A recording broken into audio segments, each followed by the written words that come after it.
Hello friends, बरायबाय Bodo Info YouTube चेनेलाव आसा खालामो गासैबो मोजां दङ। SSC Constable नि काटअफआ बेसेबां थांथावना जों एनालाइज खालामना लाबोदों। आसा खालाम नोंथांमोना भिडिअखौ नायजोबगोन। एन्ड जोबनायथिं आसाम पुलिसनिबो काटअफ बेयावनो कन्टिन्यू जमा एनालाइज खालामसै ए भिडिअ बि कनस्टेबलआव। दा लोगोफोर जों गोबाव खालामा फार्स्टआव जों नायगोन SSC निफ्राय अफिसियेल नटिफिकेशन। दा मानोना SSC निफ्राय अफिसियेल नटिफिकेशन नायनानै जों एनालाइज खालामगोन मानोना पस्टआ जोबोर खम। दा स्केल पे सेलारिखौ नोंथांमोना बेयाव नायदो। So vacancy होनोबा 26,146 vacancy थांनाय बारखौ कम्पेयर खालामबा जोबोर खम vacancies बेखायनो काटअफआ ओरैबायदि गोजौ थांगोन। So नोंथांमोना पस्टखौ मिथिखाबाय जोबोर खम। देन बिनि अनगायैबो ST लाइनाव नायोबा हौवाफोरा जोबोर खम vacancy दङ मानोना पस्टआ खमखा नालाय हौवाफोरा बेयाव एन्ड हिन्जावफोरा बेयाव दङ पस्टआ जोबोर खम बेखायनो सेम टु सेम काटअफ थांनायनि चान्सआ दङ। दा मानोना ST होनोब्ला अल इन्डिया गोबां ST दङ सो बेखायनो जोंनि आसामावल' गैया नर्थ इस्ट गैया सो बेखायनो गोबां काटअफ थांगोन बेखायनो सेफ जोनआ बेसेबां थाथावना थांनाय बाराव 65 आव ST आव साख्रि जादों अब्ला 10 प्लस खालामबा 75 नाथाय 75 थाबाबो नोंथांमोना फिजिकल टेस्टआव एबा साख्रि मोनहैगोन नामा सो बेनि सायावनो बेयाव जों खबरखौ खालामगोन एनालाइज खालामगोन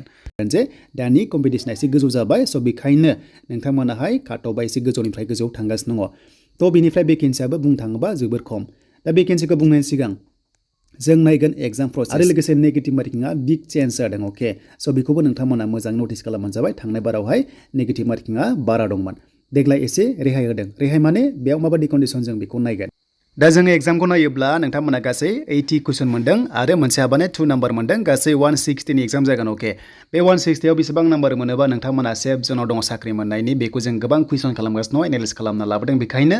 दा फार्स्टआव ओरैबायदि दङ साबजेक्ट वाइसआवहाय कुइसन दङ बेनिफ्राय नाम्बार दङ मार्क्स दङ दा मोनसे साबजेक्टनिफ्राय 20 कुइसन फैगोन आरो लोगोसे 40 मार्क्स थागोन दा बेयाव बेसेबां नाम्बार लानानै नोंथांमोनाहाय काटअफआवहाय साख्रि मोनहैगोन सो बेखौनो जों बेयाव एसे एनालाइज खालामगोन नोंथांमोना एसे खम बाराखौ मोनहैगोन नेक्स्ट लेभेलाव गासै मोनब्रै साबजेक्ट दङ ABCD दङ नोंथांमोना बेयाव नुनो मोनदों एन्ड थ' बेनिफ्राय जों फार्स्टआव नायनोसै जेनेरेल इन्टेलिजेन्स आरो रिजनिंआव 20 आव बेसेबां नाम्बार लायोबा नोंथांमोनाहाय थाहैगोन बादि दा जोङो थांनाय बाराव 65 साख्रि मोनदों 10 प्लस खालामबा हमना ला 75 नाथाय बे 75 आव थायोबा नोंथांमोना साख्रिया जामारगोन ना जामारा जों बेखौ डिसकास खालामगोन जानो हागौ खायसेनि थाखाय गोजौ सानगोन आरो खायसेया बारा सानगोन खम सानगोन मानोना पस्टआनो जोबोर खमखा सो बेखायनो 80 प्लस टारगेट खालामनांगोन ST आव जों बुंनाय बादि जे ST आ गोबां दङ अल इन्डिया बेखायनो 80 थांनायनि सेफ जोनाव नोंथांमोना टारगेट लानांगोन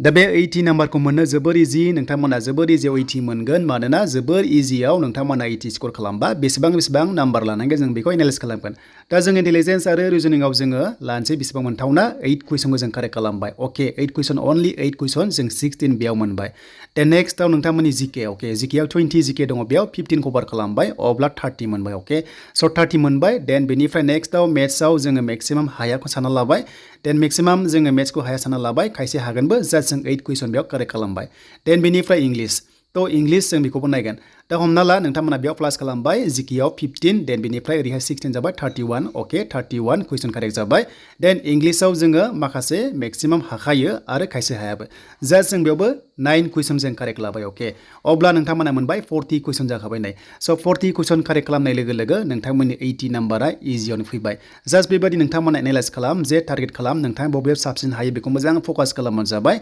आरो जेराव हाया नोंथांमोनाहाय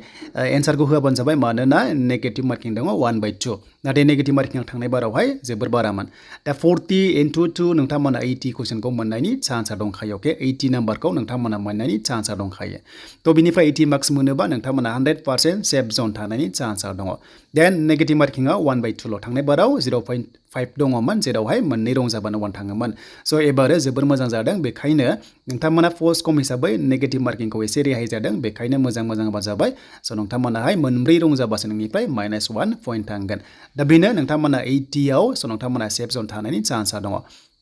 दा बेनोमोन नोंथांमोननि आसा खालामो नोंथांमोना SSC कनस्टेबल हमनो हाबाय एन्ड हिन्जावफ्रा एसेल' खम काटअफ थांगोन मानोना पस्टआबो हिन्जावफोरा जोबोर खमखा बेखायनो काटअफआ गोजौ थांगोन स' नेक्स्टआव आसाम पुलिस डिसकास खालामसै बेयाव AVUB कनस्टेबलाव स' एनालाइज खालामबा काटअफआ आसाम पुलिसआव डिस्ट्रिक्टआव 6टा पार डिस्ट्रिक्ट भेकेन्सिस थागोन अके गोग्लैगोन बेखायनो बिनि काटअफआबो गोजौ थांगोन दा जों फार्स्टआव जों रायलायगोन बेनो जाबाय UB कनस्टेबलाव अके दा जों UB कनस्टेबलाव मेलखौ रायलायगोन फिमेलफ्रा एसे खम बारा नोंथांमोना खालामना लाबानो जाबाय एसे खम थांगोन दा जोंनि फिजिकल टेस्टआव UB पस्टआव बेसेबां थांथावना जों बेखौ कभार खालामगोन दा जोङो नायनोसै जास्ट फिजिकल टेस्टखौल' अके जास्ट फिजिकल टेस्टखौल' एग्जाम होनो थाखाय बेसेबां थांथावना जों बेखौसो डिसकास खालामगोन एग्जामनि फाइनाल लिस्टखौ जों नेक्स्टआव डिसकास खालामगोन एनालाइज खालामनानै दा फिजिकल टेस्टआव स' फिजिकल टेस्टआ 40 ल' दङ अके दा फिजिकल टेस्टआव 40 दङ नोंथांमोननि PhD आव स' बिनि गेजेराव लं जाम्पआव दानियाव नोंथांमोना 20 आव 20 लाखायो 20 आव 20 लायो बयबो एक्सेलेन्ट थांगोन मानोना बयबो मोजां प्रेक्टिस खालामगासिनो दङ 20 आव 20 लाखागोन स' बिनिफ्राय रानिंआवसो एसे खम बारा जागोन रानिंआव नोंथांमोना 12 हाफ मोनगोन अके मेक्सिमाम अब्ला 32 ओंखारखाबाय 32 प्लास नोंथांमोना टारगेट खालामखानांगोन मेल हिसाबै अके स' बिनिफ्राय नोंथांमोनाहाय UB पोस्टआव 32 प्लास टारगेट खालामथारनांगोन दा नोंथांमोनाहाय 33 बिनिफ्राय 34 खौ नोंथांमोना कभार खालामनो हायोबा बेयाव गोबां सेफ जोन दङ अके स' नोंथांमोना रानिंआव 13 कभार खालामथारनांगोन अब्ला 33 प्लास टारगेट खालामनांगोन 33 34 35 स' बे मोनथामनि गेजेराव मोनसे थाखागोन स' बिनिफ्राय AB देन AB आव जोंहा दङ नोंथांमोननि 60 नम्बर दङ AB आव 60 नम्बर दङ नोंथांमोनाथ' मिथिखाबाय लं जाम्पआव 20 आव 20 लाखागोन सिनाबाव 20 आव 20 लाखागोन अके 40 ओंखारखाबाय नै अके देन बिनिफ्राय जोंनि रानिंआव नोंथांमोनाहाय हमना ला 13 देन अब्ला नोंथांमोना मिथिबाय 53 आ सेफ जोन जाना दङ स' 53 आ सेफ जोन जाना दङ बेनिफ्राय एसे खम बाराखौ बुंनो थांगोन नेक्स्ट लेभेलाव बाट 53 आ सेफ जोन जाना दङ जानो हागौ बबेबा डिस्ट्रिक्टआव 54 बो थांनो हागौ ST हिसाबै स' बिनिमान नोंथांमोननि एनालाइज काट अफ भिडिअ एसे खम बारा थांगोन बेखौ एसेबां मेटार खालामनाङा जास्ट नोंथांमोननि खामानिया जाबाय 100 आव 100% नोंथांमोनाहाय प्रेक्टिस स' प्रेक्टिस नोंथांमोना काट अफखौ टेनसन दाला जास्ट प्रेक्टिसखौ फकास खालामबाय था आरो प्रेक्टिसा जेसेबांनो मोजां जागोन हाइ फाइ नोंथांमोना नाम्बार मोनगोन एन्ड फाइनाल लिस्टआव फैनायनि चान्स थागोन स' बेनोमोन analyse video SSC constable and Assam police